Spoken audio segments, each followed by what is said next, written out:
अवधूत चिंतन श्री गुरुदेव दत्त श्री स्वामी समर्थ। तुम्हा सगळ्यांचं स्वामी श्रद्धा युट्यूब चॅनलवर खूप खूप मनापासून स्वागत। स्वामी कृपेने तुमचा आजचा दिवस शुभ जाओ। स्वामी महाराज तुमच्या सर्व चांगल्या इच्छा पूर्ण करून हीच मी माझ्याने प्रार्थना करते आणि आजच्या व्हिडिओला सुरुवात करते। आजच्या व्हिडिओमध्ये आपण बघणार आहोत की येत्या 4 ऑगस्टला दीपपूजन आपल्याला करायचं आहे। ते दीपपूजन कसं करावं, का करावं आणि त्या दिवशी आपल्याला लक्ष्मी प्राप्तीच्या खूप प्रभावी अशा सेवा करायच्या आहेत, त्याबद्दल आपण आजच्या व्हिडिओमध्ये माहिती बघणार आहोत। बघा, अमावस्या ही 3 ऑगस्टला म्हणजे शनिवारी दुपारी 3:50 सुरू होत आहे, तर ती 4 ऑगस्टला रविवारी दुपारी 4:53 असणार आहे। तर दीपपूजन कधी करायचं, दिव्यांची पूजा आपल्याला करायची आहे, ते कधी करायचं, 3 ऑगस्टला करायचं की 4 ऑगस्टला? तर दिव्यांची पूजा आपल्याला 4 ऑगस्टला करायची आहे। त्याचं कारण मी तुम्हाला सांगते। बघा, अमावस्या शनिवारी दुपारी सुरू होणार आहे आणि ती रविवारी म्हणजे 4 ऑगस्टला ती दुपारी संपणार आहे। जरी ती दुपारी संपणार असेल तरी सुद्धा ती सूर्याने बघितलेली असते आणि तो संपूर्ण दिवस अमावस्या गृहीत धरली जाते, म्हणून आपल्याला 4 ऑगस्टला दीपपूजन करायचं आहे। ज्यांना 4 ऑगस्टला जमणारच नाहीये, काही काम आहे, त्यांनी 3 ऑगस्टला केलं तरी चालणार आहे। असं अजिबात नाही की आपल्याला अमावस्या काळातच दीपपूजन करायचं आहे, कारण ती आपण कोणती सेवा करत नाही, आपल्याला फक्त दिव्यांची पूजा करायची आहे। म्हणूनच आपल्याला 4 ऑगस्टला दिव्यांची पूजा करायची आहे, लक्षात घ्या। दीपपूजन आपण का करतो? 4 ऑगस्टला दर्श अमावस्या आहे, मोठी अमावस्या आहे। या अमावस्येला गतहरी अमावस्या सुद्धा म्हटलं जातं। गतहरी नावाचं आता ते नाव पडले की गटारी, पण गतहरी म्हणजे काय? गत म्हणजे आपले सगळे दुःख संकट आणि हरी म्हणजे हरण होऊ दे म्हणून। बघा, आपले सगळ्या दुःखांचा नाश व्हावा, आपले सगळे दुःख हरण व्हावे म्हणून ही अमावस्या आपण साजरी करत असतो। या अमावस्येला आपण दीपपूजन करत असतो आणि काही सेवा करत असतो। तसंच बघा, आपण जेव्हा दीपपूजन करतो, दिव्यांची पूजा करतो, तेव्हा एक दिवा काय काम करत असतो, म्हणजे कुठलाही एखादा दिवा काय काम करतो? अंधारात आपल्याला प्रकाश देत असतो। त्याचप्रमाणे आपलं जे आयुष्य आहे, आपल्या आयुष्यातला जो काही अंधकार आहे तो दूर होऊन आपलं आयुष्य सुद्धा त्या दिव्याच्या प्रकाशासारखं उजळावं म्हणून आपण दीपपूजन करत असतो। आणि म्हणूनच या दिवशी आपल्याला दीपपूजन करायचं आहे। आपल्या घरातले सगळे दिवे, छोटे मोठे जुने नवीन जे कोणते दिवे असतील, पणती असेल, दगडी दिवे असतील, काचेचे दिवे असतील, अगदी कोणतेही दिवे असू द्या, त्यांची तुम्हाला या दिवशी पूजा करायची असते। ते दिवे तुम्हाला स्वच्छ घासून पुसून घ्यायचे आहेत आणि त्या दिव्यांची तुम्हाला पूजा करायची असते। दिव्यांची पूजा कशी करायची, पूजा मांडणी कशी करायची ते तुम्हाला मी थोडक्यात सांगते। अतिशय साधी सोपी पूजा मांडणी आहे, काही वेळ लागणार नाही। सर्वप्रथम तुम्हाला सगळे दिवे स्वच्छ करून घ्यायचे आहेत, जेवढे तुमच्या घरामध्ये आहे। अगदी निरांजन असो, पणती असो, जे पितळाचे असो, कोणतेही दिवे असू द्या, स्टीलचे असो, ते तुम्हाला स्वच्छ करून घ्यायचे आहेत आणि तुम्हाला संध्याकाळी ही पूजा मांडणी करायची आहे। एक पाट घ्यायचा, पाटावर लाल कलरचं वस्त्र तुम्हाला अंथरायचं आहे, पाटाभोवती रांगोळी काढायची आहे आणि पाटावर तुम्हाला ते दिवे मांडायचे आहे। ते दिवे तुम्ही ठेवणार त्या ठिकाणी तुम्हाला खाली थोड्या अक्षर टाकायचे आहेत, जेणेकरून आपण त्या दिव्यांना आसन देत असतो। काही ना काही आसन आपल्याला त्या दिव्यांना द्यायचं आहे। दिवे तसेच पाटावर खाली ठेवू नका, त्यांना काहीतरी आसन द्या, एकदा फुलाचं आसन द्या किंवा मग अक्षर तुम्ही ठेवू शकता। तर त्या तांदळावर तुम्हाला हळद कुंकू व्हायचं आहे आणि त्यावर तुम्हाला दिवे ठेवायचे आहेत। त्यानंतर त्या दिव्यामध्ये 2 वातीची एक वात बनवून तुम्हाला ते दिवे त्या दिव्यामध्ये वात घालायची आहे आणि तेल तुम्हाला घालायचं आहे। तेल अगदी तुम्ही कोणतंही वापरू शकता, काहीच हरकत नाही। तिळाचं वापरा, मोहरीचं वापरा, स्वयंपाकघरातलं तुम्ही वापरू शकता, काहीच हरकत नाही।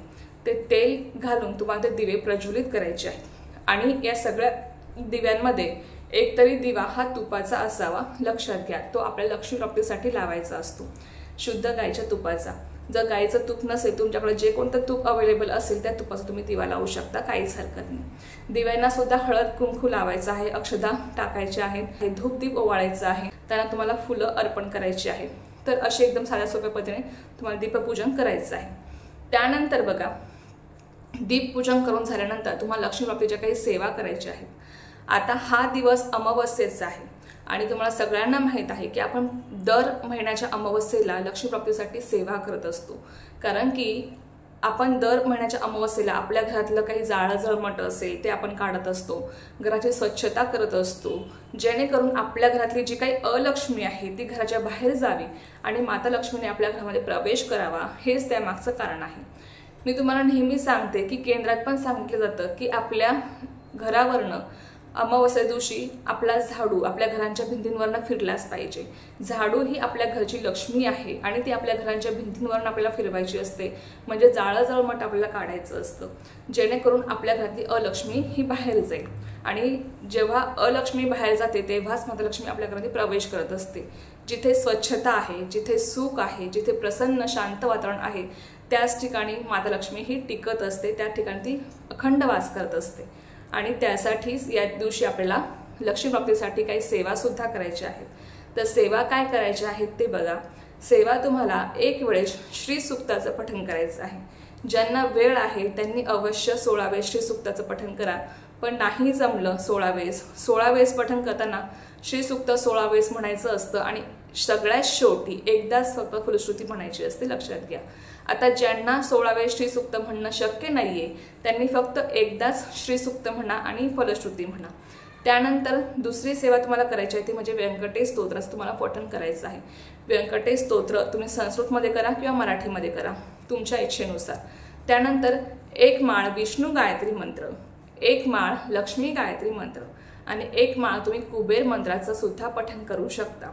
तर अशी एकदम साधी सोपी सेवा तुम्हाला लक्ष्मी प्राप्तीची या दिवशी करायची आहे. अवश्य सगळ्यांनी ही सेवा करा, कारण की बघा या अमावस्येच्या नंतर श्रावण मास सुरू होतो आणि या काळामध्ये आपण अनेक सेवा करत असतो. बरेच जण या अमावस्येला ना मांसाहार करतात, पण ही चुकीची गोष्ट आहे.